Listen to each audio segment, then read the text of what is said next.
इचलकरंजी महानगरपालिका 2026 उमेदवार कट्टा, चर्चा तर होणारच. Media partner SM network, Ichalkaranji news time, Vasundhara news, SM network P4 Marathi. नमस्कार मंडळी, प्रभाग क्रमांक 3 मधून इच्छुक असलेल्या उमेदवार सौ प्रियदर्शिनी बेडगे वहिनी आपल्यासोबत जोडले गेलेले आहेत. आपण त्यांना विचारूयात की येणारी ही निवडणूक आपण कोणत्या मुद्द्यावर व कोणत्या याच्यावर तुम्ही ही निवडणूक लढवणार आहात. नमस्कार, माझं नाव प्रियदर्शनी सुनील बेडगे. मी प्रभाग 3 मधून इच्छुक उमेदवार आहे. तुमचा जो प्रश्न आहे की मी येणारी निवडणूक कशा पद्धतीने निवडणार आहे, तर माझे मुद्दे असतील की सर्वप्रथम जर मी जेव्हा नगरसेवक होईल तर मी पहिल्यांदा नागरिक आणि प्रशासन किंवा आपली जी नगरपालिका आहे, महानगरपालिका, त्याच्यामधला दुवा बनेन. नागरिकांची जी काही समस्या आहे त्याचं निवारण करण्याचा प्रयत्न करीन. परत जे लोकांना मूलभूत सुविधा आहेत, पाणी, गटर, रस्ते, यांच्याकडे माझं लक्ष असेल. आणि नगरसेवक झाल्यानंतरच नव्हे तर आता सुद्धा गेल्या 4-5 वर्षापासून मी स्वतः या भागातील लाईट नसली तर नगरपालिकेच्या सानिध्यात राहून त्यांच्या जांभळे साहेबांच्या मार्गदर्शनाखाली आम्ही नगरपालिकेचे लोक बोलवून इथल्या ज्या काही मूलभूत सुविधा आहेत त्या लोकांना देण्याचा प्रयत्न करतोय.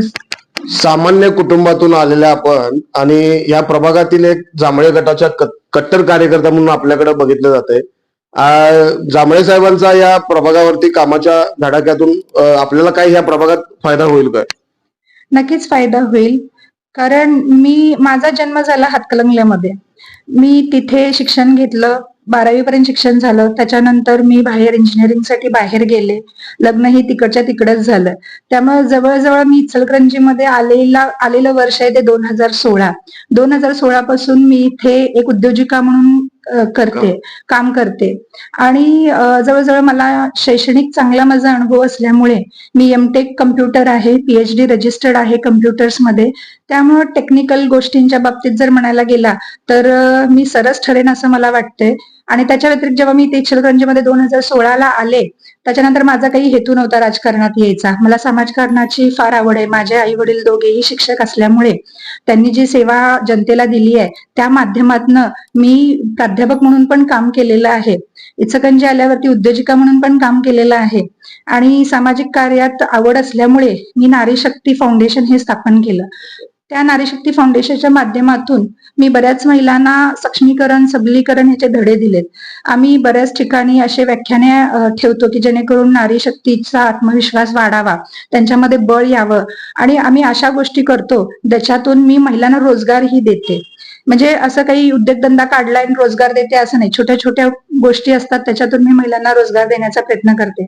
बरेचसे असे बचत गट आहेत जे आम्ही स्थापन केलेले आहेत. त्याच्यामधून महिलांना कधी कॅटरिंगच्या सुविधा आम्ही आणून देतो, त्याच्या मार्फत त्यांना काहीतरी उत्पन्न होतं. तर अशा महिलांना आम्ही पुढे येण्याचा वाव देतो. त्याच्या व्यतिरिक्त महिला सक्षमीकरणवरती बोलायला झालं तर आम्ही नारी शक्ती फाउंडेशनच्या माध्यमातून लाठीकाठी प्रशिक्षण, मर्दानी खेळांचं प्रशिक्षण, ज्याच्यातून मुलांना जे स्क्रीन टाइम आहे तो लांब व्हावा आणि मुलांनी अभ्यासात रस घ्यावा. अभ्यासात रस घ्यायचा असेल तर त्यांची शारीरिक क्षमता ही चांगली असायला पाहिजे, बुद्धी चांगली व्हायला पाहिजे. त्याच्यासाठी मुलांना आपण मर्दानी खेळांकडे वळवण्यासाठी आणि महिलांनाही त्याचा अनुभूती यावी म्हणून आम्ही मर्दानी खेळांचे प्रशिक्षण आमच्या मार्फत आम्ही देतो. आणि तुमचा जो प्रश्न आहे की राजकीय क्षेत्राकडे कसं वळला, तर ते सांगायचं झालं तर काही गोष्टी करण्यासाठी आपल्याला राजकारणाचा आधार घ्यावा लागतो.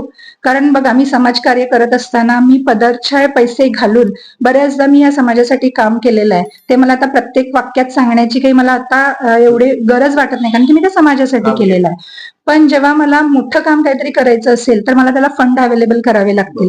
जर मी राजकारणात गेले, नगरसेविका झाले, तर त्यावेळेला मला राजकारणातून काहीतरी फंड मिळतील. त्या फंडाच्या माध्यमातून मी डेव्हलपमेंट एरियाज असतील ते डेव्हलप करेन.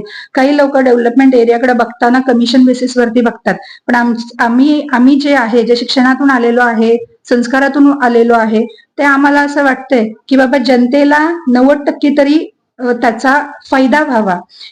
म्हणून माझं असं उद्दिष्ट आहे की जेव्हा एखादा फंड येतो तर तो फंड आपण जेव्हा लोकांपर्यंत पोहोचवतो, त्याचं इस्टिमेशन आणि फंड ह्याची पारदर्शकता ही लोकांपर्यंत पोहोचली पाहिजे. मला या ठिकाणी आणखीन एक असा प्रश्न विचारावा वाटतोय. 13,000 ते 13,500 हा मतदारसंघ आहे. या मतदारसंघामध्ये आपले प्रतिस्पर्धी पण मातब्बर आहेत. मग ह्यामध्ये तुमचा टिकाव कसा लागेल? तुम्ही काय जनतेपर्यंत पोहोचवाल? तुमची कामाची पद्धत कशा पद्धतीने पोहोचवाल? आता कामाची पद्धत तर माझी ऑलरेडी पोहोचलेली आहे. मी गेले राजकारणात आले 2022ला. 2022-2023 या कालखंडात मी राष्ट्रवादी काँग्रेस शहर युवती अध्यक्ष म्हणून कार्य सांभाळले. त्याच्यानंतर आता 2025 मध्ये मी राष्ट्रवादी काँग्रेस महिला अध्यक्ष म्हणून कार्यरत आहे. तर ही जी माझी पोचपावती आहे ही माझ्या कामानेच मला मिळालेली आहे. आणि त्याच्या व्यतिरिक्त सांगायचं झालं तर मी हर एक भागामध्ये बऱ्याचशा योजना, शासनाच्या ज्या महिलांसंदर्भात योजना असतील, मुलांसंदर्भात योजना असतील, इव्हन पुरुष वर्गासंदर्भात योजना असतील, त्या आम्ही पोचवायचं काम केलेलं आहे. उदाहरणार्थ निराधार योजना असेल, बालसंगोपन योजना असेल, घरेलू कामगार योजना असेल, बांधकाम योजना असेल किंवा पेन्शन योजना असेल, रेशन कार्ड असतील, आधार कार्ड काढून देणे, आधार कार्ड लिंक करणे, पॅन कार्ड काढणे, आभा कार्ड काढणे, श्रम कार्ड काढणे, श्रम कार्डची पेन्शन मिळवून देणे, अशा बऱ्याचशा ज्या योजना आहेत त्या आम्ही लोकांपर्यंत पोहोचवलेल्या आहेत. ई-केवायसी सुद्धा आम्ही परवा केली. तर ई-केवायसी करत असताना आम्ही महिलांना रोजगार मिळावा म्हणून मोफत ई-केवायसी कॅम्प बऱ्याच ठिकाणी लावले आणि त्याचं आम्ही ई-महासेवा केंद्रांमध्ये कुणीही जाऊन ते भरलेले नाही.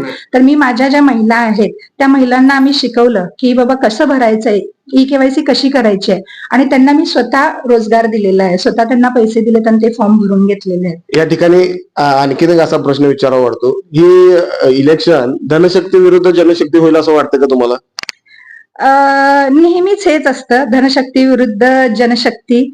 आणि माझं एक मत आहे की एक मनशक्ती ही असते, त्यामुळे त्या मनशक्तीवरती आणि जनशक्तीवरती माझा भरपूर विश्वास आहे. आणि आज मी जे काही आहे ते या जनतेमुळेच आहे. जनतेने माझ्यावरती विश्वास दाखवला आणि त्यामुळेच आमच्या वरिष्ठांनीही मला आता उमेदवारी जाहीर केलेली आहे. या निमित्तानं एक उच्च शिक्षित सामान्य कुटुंबातील एक चळवळीची व्यक्ती म्हणून ज्या अर्थी माजी आमदार अशोकराव जांभळे साहेब असतील, यांनी एक सामान्य कुटुंबाला नेतृत्व द्यायचं ह्या हेतूने आज प्रभाग क्रमांक 3 मधून बेडगे वहिनी यांना या ठिकाणी इलेक्शनसाठी सामोरं जाण्यासाठी त्यांना इच्छुक उमेदवार म्हणून त्यांनी जाहीर केलेला आहे.